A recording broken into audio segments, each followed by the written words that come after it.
Assalamualaikum warahmatullahi wabarakatuh. Saya Erika Putri Wulandari dari kelas A1 semester 3 Prodi Akidah dan Filsafat Islam. Di sini saya akan membacakan beberapa kelompok, yaitu kosakata, terjemahan beserta bahasa Arabnya. Dari bahasa Arab, Madarasatul Hukmatil Muta'aliyati, yang artinya sekolah kebijaksanaan transendental. Di sini yang pertama yaitu kosakata. Yang pertama an-nadhariyatu, artinya teori. Yang kedua mafhumun, konsep. Yang ketiga fisiologi, yaitu fisiologi. Yang keempat takwilatun, interpretasi. Yang kelima yaitu istintajiyu, deduktif. Yang keenam al-khutbiyatu, retorika. Yang ketujuh al-jadaliyatu, dialektika. Yang kedelapan yaitu tariqatun, metode. Yang kesembilan matlulatun, konotasi. Yang kesepuluh nidhamun, sistem. Mas Sudaruddini Asyarajil ma'rufi bisadaril muta'alihin asyarajil bi'ihdathi tawbiri jawari fil al-fasafatal islamiyata wadhalika man khilal idathi lima darasatil al-falsafiyatil musammati al-hukmatul muta'aliyatu waqad adhafa adadan kabira minal masaili al-falsafiyati kama annahu hawala tatbiqan nadhariyatil falsafiyati ma'an nususid daniyati buka kurung ayul ayatil qur'aniyata warrawayati syarifah. Artinya, Sadr ad-Din al-Syirazi yang dikenal sebagai Sadr al-Mutatorin al-Syirazi membawa perubahan mendasar dalam filsafat Islam dengan menciptakan sekolah filosofinya yang disebut kebijaksanaan transenden. Dia menambahkan sejumlah besar pertanyaan filosofis, dan dia juga berusaha menerapkan teori filosofis pada teks-teks agama, yaitu ayat-ayat Al-Quran dan narasi mulia. Ia talul kitabul hurufi al-Farabi ahammayatta khaswati bainal a'mali wa ya'tabirul kitab bahasan fil al-falsafatil ula idhafatan ila niqashi ulama al-lughati wal kalami hawlal kathiri minal iskaliyati lati kanat tata'allaku asasan bi'allaqatil lughati wal mantiki wa iskaliyatil lafdi atau al-mu'anna antariki muhawalati istintaji mantikiyati litaksisi mafhumil kullayya wa tashri'a didawril mantiki fil bi'atil islamiyati allati kanat rafidatun laha. Artinya, kitab sastra Al-Farabi menempati posisi terpenting di antara karya-karyanya. Buku ini dianggap sebagai penelitian dalam filsafat pertama, di samping diskusi para ahli bahasa dan ahli pidato tentang banyak masalah, terutama terkait dengan hubungan bahasa dan logika, dan masalah pengucapan atau makna melalui ucapan deduktif logis untuk membangun konsep totalitas dan mengatur peran logika dalam lingkungan yang ditolaknya. Yuhabilul Farabi bidayata syar'i kafiyatin takunul ma'rifatu bad'an binal isa sifat tajribati fat tadakkuri fal fikrati masum manas'atul ulumi alamiyati wan nadhariyati.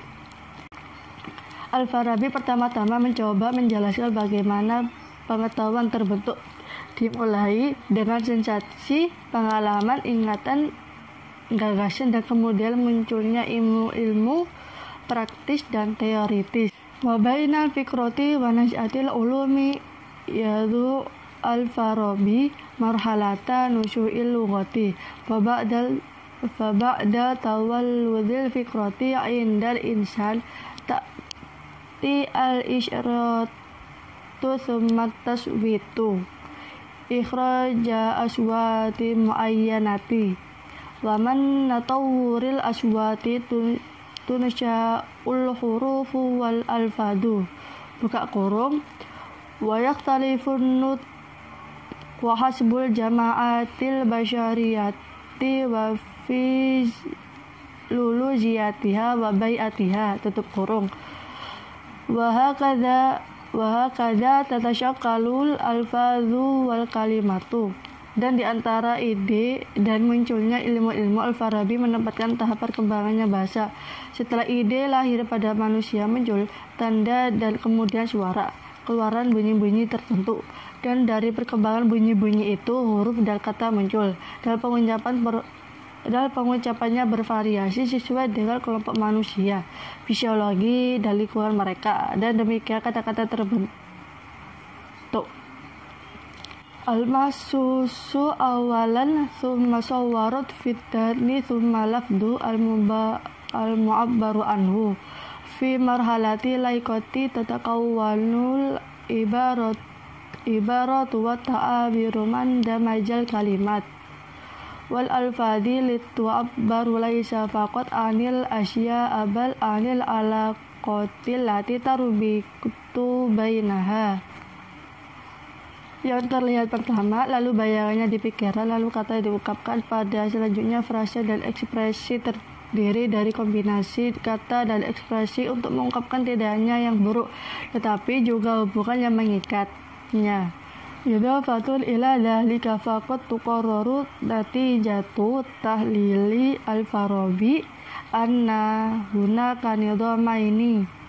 Nidhamun lil alfadi yuhabil muhakatu tartibil alaqati bainal ma'ani fin nafsi wa nidham akhiri mustaqilla lil mafhumati wal ma'qulati yuhabilu muhakatu tartibil asya ilhisayati fil kharijil fijiyai. Selain itu, dari hasil analisis Al-Farabi diputuskan bahwa ada dua sistem, yaitu sistem kata-kata yang mencoba mensimulasikan pengaturan hubungan antara makna dan jiwa, dan sistem konsep dan pemahaman independen lain yang mencoba mensimulasikan pengaturan hal-hal indrawi di eksterior fisik. Wamen huna darurati wujudi ilmaini ulumul lughati aw ilmul lasanil ladzi yakni basara alfadil lughati wa alaqatiha ma'amat lulatiha wa ma'aniha wa ilmul mantiqal ladzi yakni bitartibil aqlilil mafahimi wa turukil istintaji salami lil qadaya minal badayati ayya qawaidit tafkiris salami. Oleh karena itu perlu adanya dua ilmu, yaitu ilmu linguistik dan ilmu logika. Ilmu linguistik yang berarti melihat kata-kata bahasa dan hubungannya dengan konotasi maknanya, dan ilmu logika yang berkaitan dengan pengaturan pikiran dari konsep dan metode deduksi suara masalah dari aksioma, yaitu aturan berpikir yang sehat. Yali dalika hasbu tartibil Farabi marhalata jam'il lughati wa sawnil alfadi minad dakhili wal arabi thumma tabninal lughata an tariqi wad'il qawaidil lati tatbutu tariqatu kitabatiha wa nutqiha buka kurung las'ata ulumin najwi tutup kurung wa hakadha tatawwaruma wa kada tatawwaruma yamma kunna tusammayatahu bil ulumil amiyati. Ini diikuti oleh perintah Al-Farabi tahap mengumpulkan bahasa dan menjaga kata-kata dari penyusup dan orang asing, dan kemudian mengkodifikasi bahasa dan menetapkan aturan-aturan yang mengontrol cara penulisan dan pengucapannya, atau ilmu tata bahasa. dan dengan demikian mengembangkan apa yang bisa disebut dengan ilmu bahasa sehari-hari.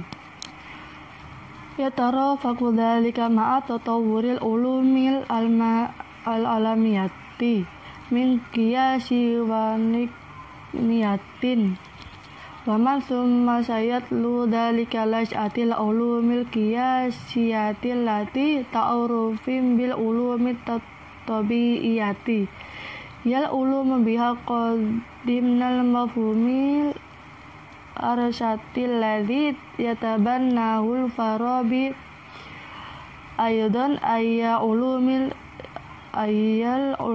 roda ayya ulumir royadiyati wal mantiki walius laubil qiyasil istintaji. Hal ini dibarengi dengan perkembangan ilmu-ilmu praktis dalam dalam hal pengukuran dan teknologi. Kemudian akan mengikuti munculnya ilmu-ilmu standar yang dikenal dengan ilmu-ilmu alam yang merupakan ilmu-ilmu sesungguhnya.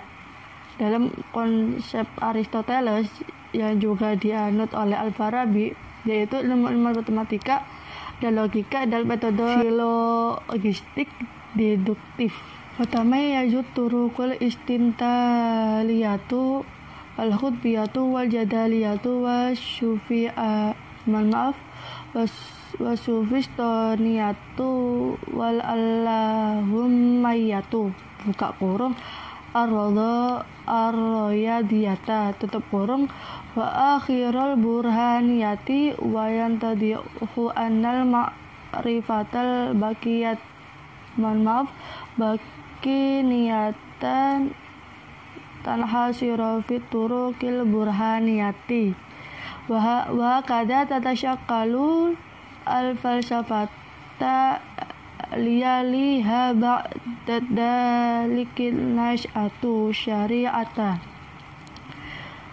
awid dayinu aw bi mustalahil farabi al millata wa hasbu al farabi al falsafatu yajibu an nusabba al milatu wa mal milati asyara'iyat asyari'atta ila basa ila khutbiyata lil jumhuri wal awam linakulil haqa'iqallati tatawassalulaha antarikil al-falsafati. Metode deduktif dibedakan menjadi yang pertama yaitu retorika, yang kedua dialektika, yang ketiga sofisme, yang keempat ilahi atau matematika, dan yang terakhir pengetahuan demonstratif. Menjadi jelas bahwa pengetahuan bertemu terbatas pada metode demonstratif, dan dengan demikian filsafat terbentuk diikuti dengan munculnya syariah atau agama atau istilah Al-Farabi atau agama. Menurut Al-Farabi, filsafat harus mendahului agama, dan agama syariah tidak lain adalah sarana wacana bagi masyarakat dan orang awam untuk menyampaikan fakta-fakta yang kita dicapai melalui filsafat. Lakin nafi ba'dil halati wa yaqsiduna halatil ummatil islamiyati la tatasyakkalil al-falsafata fi marhalati mubakarati bal yatasyakkalu dayinu bisyakli musyabbaki wa man huna sulut ta'arudu baina ta'wilata adina wa ta'wilatal al-falsafata wa wajiba al-falsafiyati tabinal haqqaiqa bihaitsu ya ba'du ma